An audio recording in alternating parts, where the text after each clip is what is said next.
Assalamualaikum warahmatullahi wabarakatuh. Kepada yang terhormat Bapak Nur Cahyadi selaku dosen pengampu mata kuliah pengantar manajemen dan teman-teman rekan mahasiswa yang berbahagia. Pertama-tama marilah kita panjatkan puji syukur kehadirat Allah Subhanahu wa taala yang telah memberikan rahmat serta hidayahnya sehingga kami semua dapat menyelesaikan tugas kali ini dalam keadaan sehat walafiat. Tak lupa pula sholawat dan salam tetap tercurahkan kepada junjungan kita Nabi besar Muhammad SAW. Tanpa menunggu waktu yang terlalu lama, di sini kami dari kelompok 2 akan mempresentasikan hasil diskusi kelompok kami dengan judul Kekuasaan, Kewenangan, Tanggung Jawab, dan Delegasi. Perkenalkan, saya selaku Ketua Kelompok 2, nama saya Della Fernanda Driawan, dengan nomor NIM 22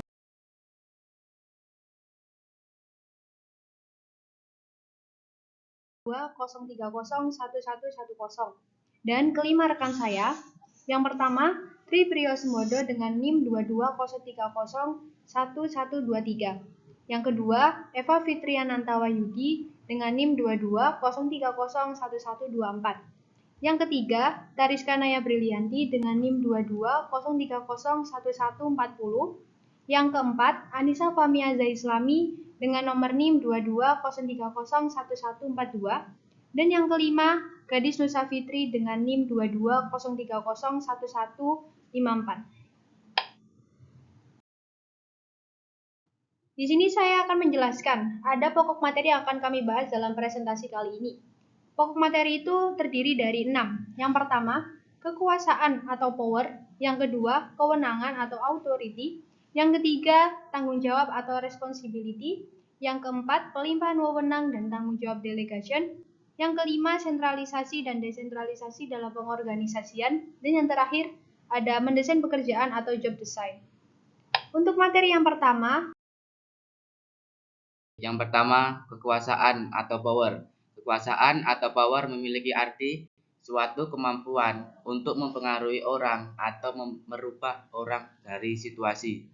Jika perubahan pada orang atau situasi adalah perubahan yang baik, tentunya power tersebut memberikan konotasi yang positif, bahkan sangat diperlukan.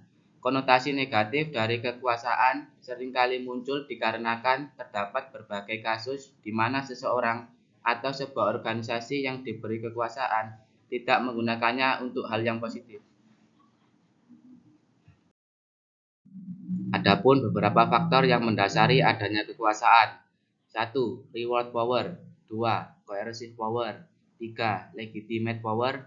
4. Export power. 5. Revenge power. Yang pertama, reward power, yaitu kekuasaan yang muncul sebagai akibat dari seseorang yang posisinya memungkinkan dirinya untuk memberikan penghargaan terhadap orang-orang yang berada di bawahnya. Sebagai contoh, kekuasaan yang dimiliki oleh seorang manajer personalia atau manajer SDM. Yang kedua, coercive power, yaitu kekuasaan untuk memberikan hukuman, kebalikan, atau sisi negatif dari reward power. Kekuasaan ini merupakan kekuasaan seseorang untuk memberikan hukuman atas kinerja yang buruk yang ditunjukkan oleh SDM atau tenaga kerja dalam sebuah organisasi. Yang ketiga adalah legitimate power, yaitu kekuasaan yang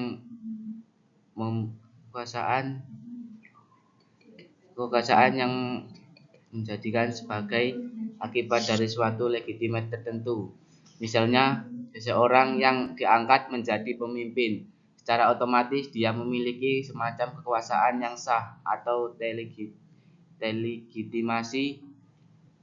Pemimpin secara otomatis dia memiliki semacam kekuasaan yang sah atau legitimasi. Yang keempat yaitu expert power, adalah kekuasaan yang berdasarkan keahlian atau kepakaran. Kekuasaan yang muncul sebagai akibat dari kepakaran atau keahlian yang dimiliki oleh seseorang. Misalnya, seseorang dokter memiliki semacam kekuasaan ini dikarenakan dirinya memiliki keahlian dalam mendiagnosa suatu penyakit. Maka secara sadar maupun tidak sadar, seorang pasien yang berkonsultasi kepada dokter akan mengikuti apa saja yang diusulkan atau dianjurkan oleh sang dokter sejauh hal tersebut bisa membantu sang pasien untuk sembuh dari penyakitnya. Yang kelima, revenge power adalah kekuasaan yang muncul akibat adanya karakteristik yang diharapkan oleh seseorang atau sekelompok orang terhadap seseorang yang memiliki pengaruh terhadap seseorang atau sekelompok orang tersebut. Contoh, ketika rakyat menginginkan sosok pemimpin yang jujur, maka ketika ada sosok calon presiden yang dikenal sebagai seorang yang jujur, dengan sendirinya sang calon presiden tersebut memiliki apa yang dinamakan sebagai revenge power. Selanjutnya akan dijelaskan oleh rekan saya. Baik, di sini saya akan menjelaskan materi yang kedua, yaitu mengenai kewenangan atau authority, yang pada dasarnya merupakan bentuk lain dari kekuasaan yang seringkali dipergunakan dalam sebuah organisasi. Kewenangan merupakan kekuasaan formal atau terlegitimasi. Maksudnya, dalam sebuah organisasi, seseorang yang ditunjuk atau terpilih untuk memimpin suatu organisasi, bagian maupun departemen, memiliki kewenangan ataupun kekuasaan yang terlegitimasi. Seseorang yang ditunjuk untuk menjadi manajer personalia dengan sendirinya terlegitimasi untuk memiliki kewenangan dalam mengatur berbagai hal yang terkait dengan sumber daya manusia atau orang yang terdapat dalam organisasi tersebut. Baik, selanjutnya saya akan menjelaskan tentang dua pandangan mengenai kewenangan formal, yaitu yang pertama ada pandangan klasik, yang kedua ada pandangan penerimaan. Pandangan klasik mengenai kewenangan formal menerangkan bahwa kewenangan pada dasarnya terlahir sebagai akibat adanya kewenangan yang lebih tinggi dari kewenangan yang diberikan. Misalnya, seorang manajer mendapatkan kewenangan formal akibat adanya pemberian wewenang dari pihak yang memiliki kewenangan yang lebih tinggi, yaitu seperti direktur utama. Dan selanjutnya, kewenangan formal menurut pandangan klasik itu bersifat pendekatan top-down atau dari hierarki yang atas ke hierarki yang lebih bawah. Yang kedua ada pandangan berdasarkan penerimaan. Pandangan yang kedua ini cenderung berbeda dari pandangan yang pertama, karena tidak setiap kewenangan yang bersifat top-down serta-merta akan dijalankan oleh bawahannya. Kadangkala kita mendapati apa yang diperintahkan oleh atasannya misalnya tidak dijalankan oleh bawahannya. Bahwa kewenangan formal akan cenderung dijalankan atau diterima oleh bawahan tergantung dari beberapa persyaratan. Persyaratan tersebut dikemukakan oleh Chester Barnard yang terdiri dari 4 hal, yaitu yang pertama, bawahan dapat memahami apa yang diinginkan atau dikomunikasikan oleh pimpinan atau atasannya, yaitu seperti tadi sebuah direktur utama.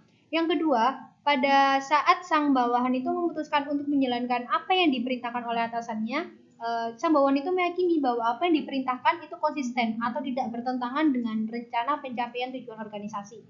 Yang ketiga, pada saat bawahan itu memutuskan untuk menjalankan apa yang diperintahkan oleh atasannya, dia meyakini bahwa apa yang diperintahkan konsisten atau mendukung nilai, misi, maupun motif pribadi dalam kelompoknya.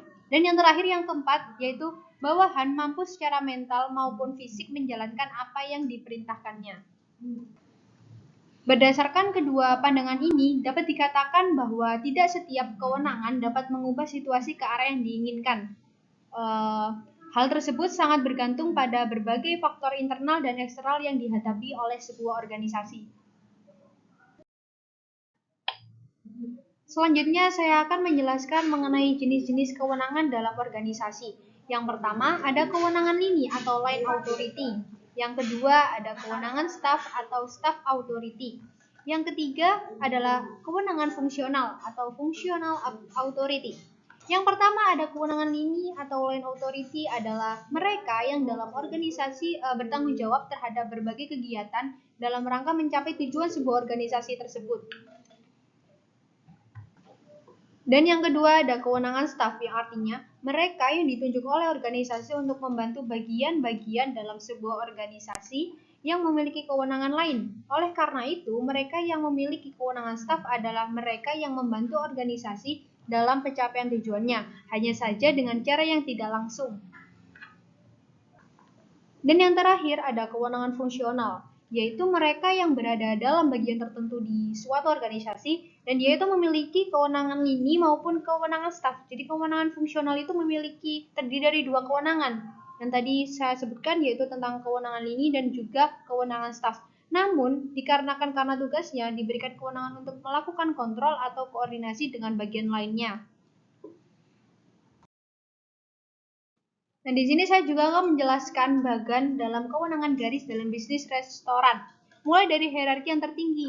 Dalam artian kita ambil contoh adalah sebuah kepala restoran atau direktur misalnya, hingga hierarki yang terendah seperti pelayan 1, pelayan 2, dan pelayan 3 yang melakukan kegiatan teknis operasional di sebuah lapangan. Dalam contoh yaitu tadi restoran. Misalnya, memiliki kewenangan untuk melakukan koordinasi antara bagian keuangan, pelayan dapur, sedangkan kepala bagian pelayanan memiliki kewenangan untuk melakukan koordinasi dan menjalankan tugas yang terkait dengan pelayanan, dan seterusnya. Keseluruhan bagian maupun subbagian tersebut secara keseluruhan saling mendukung dalam pencapaian tujuan organisasi, yang hal ini adalah organisasi bisnis yang bergerak sebagai bintang restoran. Untuk bagian yang kedua yaitu menerangkan tentang kewenangan staf dan fungsional dalam bisnis restoran, karena mereka memiliki dua keterkaitan antara dua kewenangan ini. Yang pertama yaitu kepala restoran juga berhubungan dengan konsultan pajak, manajemen, dan lain-lainnya, karena mereka juga perlu mengatur keuangannya. Karena bagian keuangan nanti yang melaporkan ke direktur, dan direktur juga akan berkonsultasi dengan manajemen pajak dan lain-lainnya. Dan yang terakhir adalah konflik lini dan staf, yang akan dijelaskan oleh rekan saya, Eva. Di sini saya akan menjelaskan tentang konflik lini dan staf. Konflik dapat disebabkan oleh perbedaan usia, pengalaman, pendidikan, atau dikarenakan faktor perilaku dari orang-orang yang berada di perusahaan. Selanjutnya, pokok materi yang ketiga yaitu tanggung jawab. Tanggung jawab adalah kesadaran melakukan semua kewajiban atau tugas yang diberikan kepada seseorang serta bersedia menanggung segala akibat dari sesuatu yang telah diperbuat. Kadangkala, orang-orang melupakan esensi dari tanggung jawab sebagai bagian dari jabatan atau tugas yang diemban ketika menduduki suatu bagian atau departemen tertentu. Jika seseorang tersebut menjadi pemimpin, maka dirinya berpikir bahwa dengan posisinya sebagai pemimpin, maka dirinya dapat berbuat seterusnya. Namun, jika disadari bahwa ketika dirinya berposisi sebagai pemimpin juga berarti bahwa dirinya harus mempertanggungjawabkannya. Oleh karena itu, perlu disadari bahwa setiap bagian dalam organisasi memiliki kewenangan sekaligus juga tanggung jawab dalam pencapaian tujuan organisasi. Selanjutnya, pokok materi yang keempat, yaitu pelimpahan wewenang dan tanggung jawab, merupakan proses pengalihan tugas kepada orang lain yang sah atau terlegitimasi dalam melakukan berbagai aktivitas untuk pencapaian tujuan organisasi. Jika keterbatasan ini tidak dapat ditanggulangi olehnya dan akan memperburuk kinerja organisasi, maka perlu dilakukan apa yang dinamakan sebagai pelimpahan wewenang dan tanggung jawab atau lebih dikenal dengan istilah delegation. Selanjutnya, manfaat pelimpahan wewenang yang akan dijelaskan oleh rekan saya. Baik, di sini saya akan menjelaskan tentang manfaat pelimpahan wewenang yang terdapat 3. Yaitu yang pertama, memungkinkan bawahan sesuatu yang baru dan memperoleh kesempatan untuk melakukan sesuatu yang baru.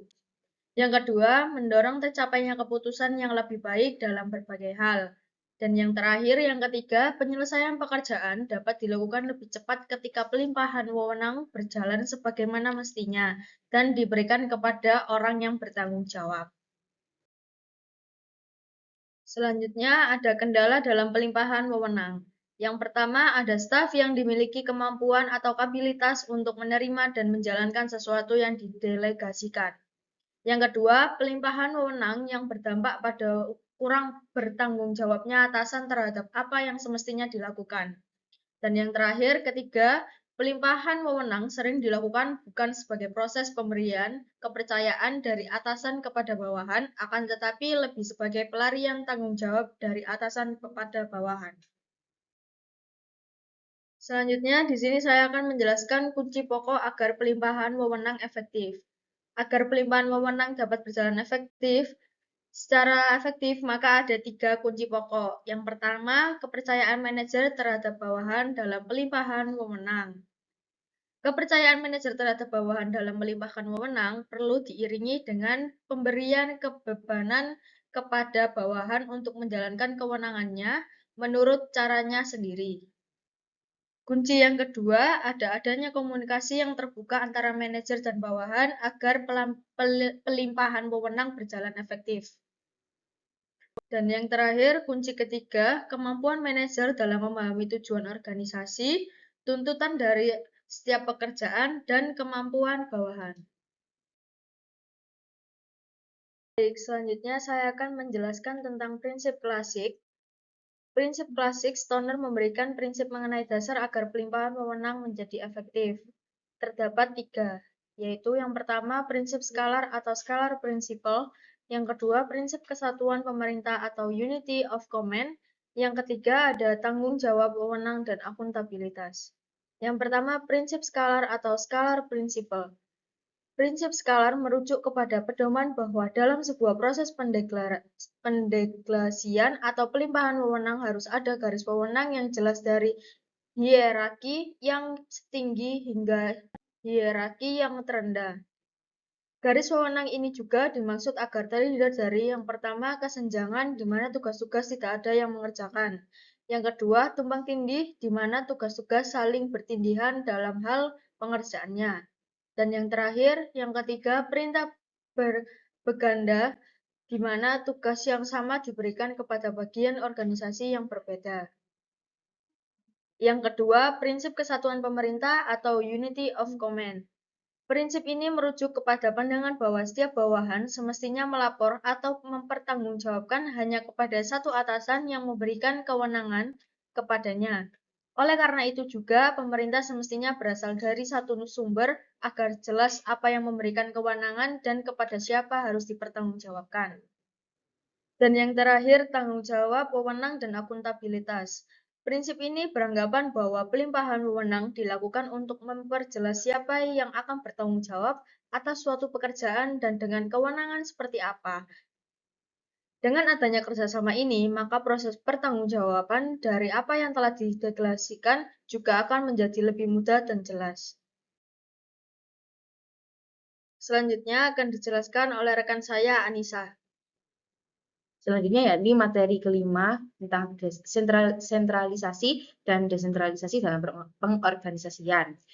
Sentralisasi merujuk kepada cara pengorganisasian di mana keseluruhan tugas, tanggung jawab, dan perintah dipusatkan dari hierarki yang paling tinggi untuk kemudian hierarki yang di bawahnya menerjemahkan dalam bentuk tindak lanjut dari apa yang telah diputuskan dari hierarki yang tertinggi.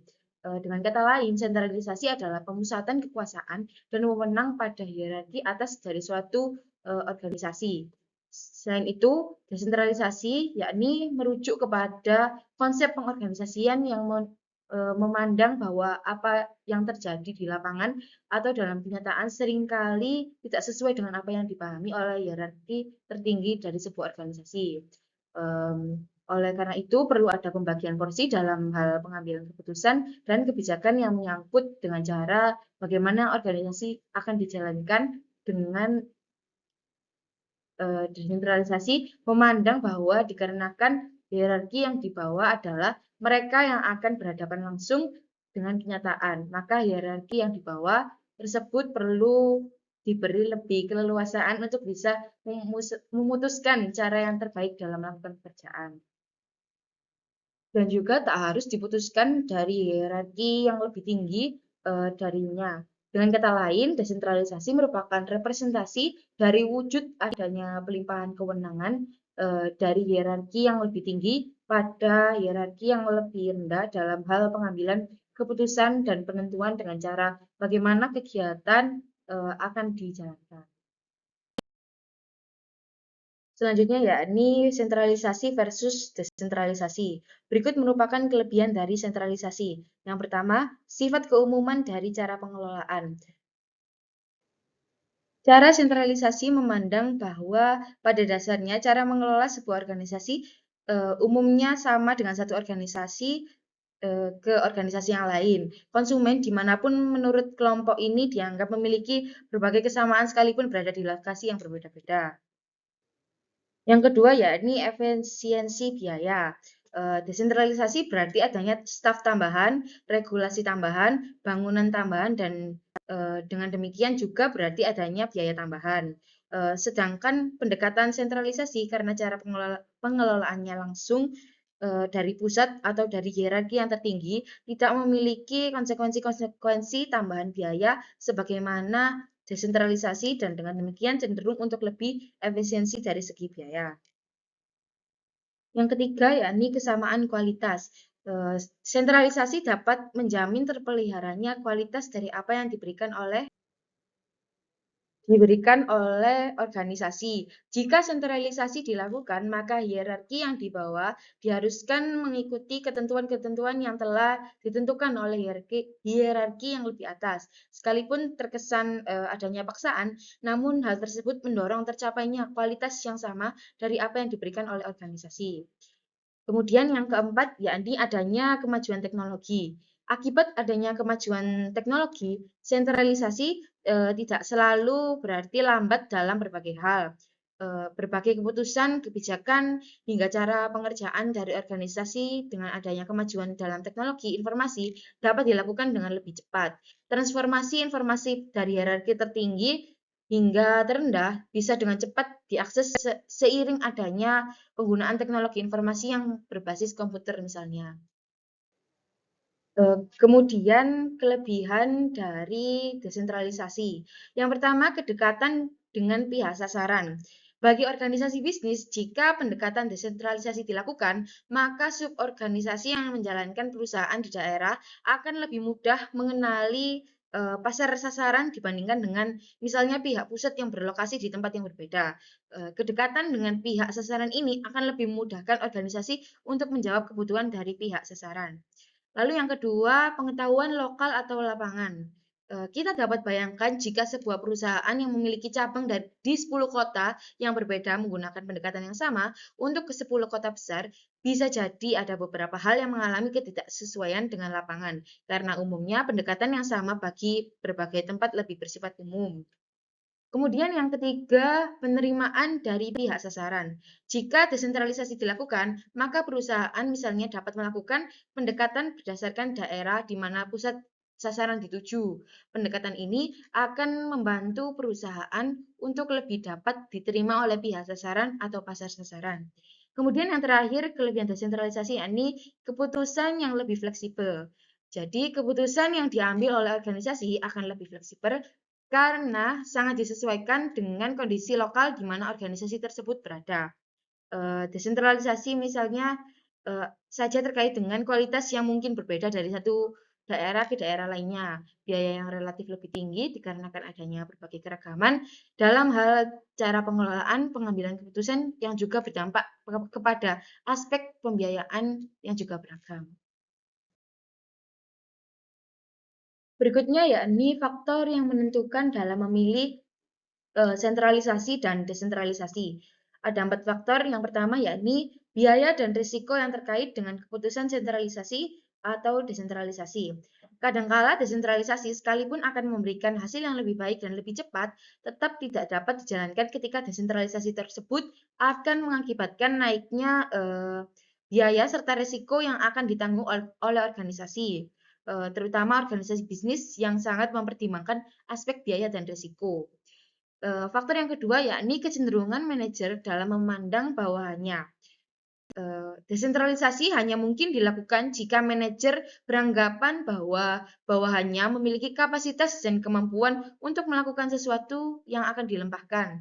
Kepercayaan manajer terhadap bawahan akan sangat menentukan apakah desentralisasi akan dilakukan ataukah tidak. Kemudian yang ketiga yakni budaya organisasi. Budaya organisasi yang dibangun perusahaan sangat menentukan apakah perusahaan tersebut siap untuk menjalankan desentralisasi ataukah justru sebaliknya. Jika perusahaan terbiasa untuk mengambil keputusan yang bersifat demokratis atau bersifat bottom up dan kemudian perusahaan memberikan porsi yang lebih luas bagi pengembangan para pekerjanya dari hierarki yang tertinggi hingga terendah, maka desentralisasi barangkali bukan merupakan pilihan yang sulit untuk dijalankan. Sebaliknya, sekiranya perusahaan lebih terbiasa menghasilkan keputusan yang sifatnya top-down dan segala kebijakan selalu menunggu dari hierarki yang teratas untuk kemudian dijalankan, maka desentralisasi merupakan pilihan yang sulit untuk dijalankan. Dan faktor yang keempat, yang terakhir, kemampuan dari manajer level bawah untuk menjalankan tanggung jawab sekitarnya. Kadangkala sekalipun manajer memiliki perhatian bagi pengembangan tenaga kerjanya, ketidaksiapan dari bawahan justru juga dapat menghambat pilihan untuk melakukan desentralisasi. Tenaga kerja yang cenderung memiliki karakteristik bertipe X, sebagaimana menurutnya kategorinya M. McGregor, maka agak sulit untuk menjalankan sistem desentralisasi. Materi selanjutnya akan dijelaskan rekan saya.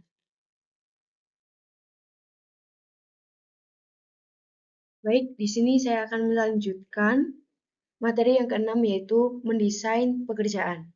Sebagaimana yang telah diterangkan dalam bab sebelumnya, bahwa salah satu bentuk kegiatan yang dilakukan dalam fungsi pengorganisasian adalah adanya pembagian kerja atau job division.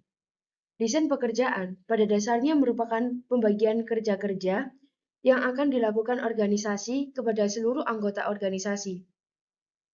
Menurut Stoner, Freeman, dan Gilbert pada tahun 1995 menjelaskan bahwa terdapat tiga pendekatan dalam melakukan desain pekerjaan, yaitu berikut adalah tiga pendekatan dalam melakukan desain pekerjaan. Yang pertama yaitu ada pendekatan mekanisme. Yang kedua yaitu ada pendekatan motivasi. Dan yang ketiga yaitu ada pendekatan biologis. Baik, di sini saya akan menjelaskan yang pertama yaitu ada pendekatan mekanisme. Pada pendekatan ini, pekerjaan dibagi berdasarkan beban pekerjaannya, apakah yang bersifat rutin dan tidak bersifat rutin. Setelah pekerjaan dibagi menjadi rutin dan tidak rutin, maka selanjutnya orang-orang dalam perusahaan dapat ditempatkan sesuai dengan desain-desain pekerjaan yang telah dibuat tersebut. Ada yang ditempatkan untuk mengerjakan pekerjaan-pekerjaan yang rutin, dan ada pula yang tidak karena sifat kerutinannya. Maka dikenal dengan istilah mekanisme, karena mekanis merujuk kepada cara kerja mesin yang cenderung rutin dan tetap. Selanjutnya yaitu yang kedua adalah pendekatan motivasi. Menurut pendekatan ini, pekerjaan harus pula didesain dan dibagi berdasarkan motif yang berbeda-beda yang dimiliki oleh para pekerja. Pekerja yang memiliki motivasi yang tinggi untuk melakukan kontak sosial barangkali dapat ditempatkan dalam pekerjaan di bagian pemasaran atau yang terkait dengan hubungan masyarakat. Pekerjaan yang memiliki motivasi yang tinggi untuk melakukan inovasi mengenai produk barangkali dapat diberikan pekerjaan di bagian riset dan pengembangan, dan seterusnya. Selain pembagian pekerjaan ini dilakukan berdasarkan motif dari setiap pekerjaan. Pendekatan ini juga dimaksudkan agar pekerjaan yang sifatnya rutin dan mekanisme menjadi suatu yang memotivasi para pekerja agar menjadi lebih baik dengan pekerjaannya. Sehingga sekalipun pekerjaan yang dilakukan katakanlah bersifat monoton dan mekanis, maka perlu dilakukan upaya untuk meningkatkan motivasi para pekerja dan menjalankannya. Di antara upaya yang dapat dilakukan adalah apa yang dinamakan sebagai job engagement dan job enrichment. Job enlargement atau perluasan pekerjaan adalah upaya yang dilakukan oleh manajer dengan memperluas pekerjaan yang harus dilakukan oleh seseorang pekerja pada level pekerjaan yang sama menjadi suatu pekerjaan. Dan ada pula job enrichment atau pemerkayaan pekerjaan merupakan perluasan kesempatan dari seorang pekerja untuk melakukan suatu pekerjaan yang berbeda atau mungkin lebih luas dari keadaan pekerjaan semula. Salah satu tindakan yang dapat dilakukan, misalnya dengan melakukan job rotation atau rotasi tenaga kerja.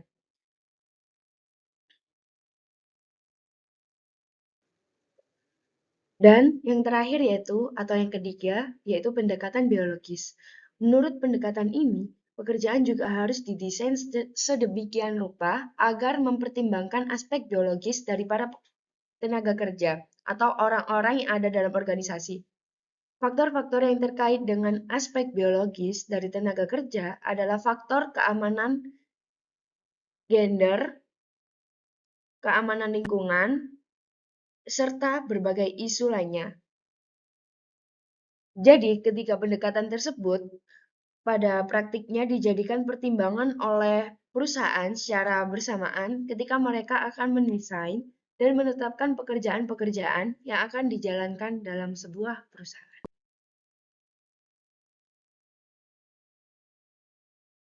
Baiklah, sekian hasil presentasi yang dapat kami sampaikan. Semoga presentasi yang dapat kami sampaikan dapat berguna dan menambah wawasan bagi yang telah menyaksikan. Kurang lebihnya mohon dimaafkan.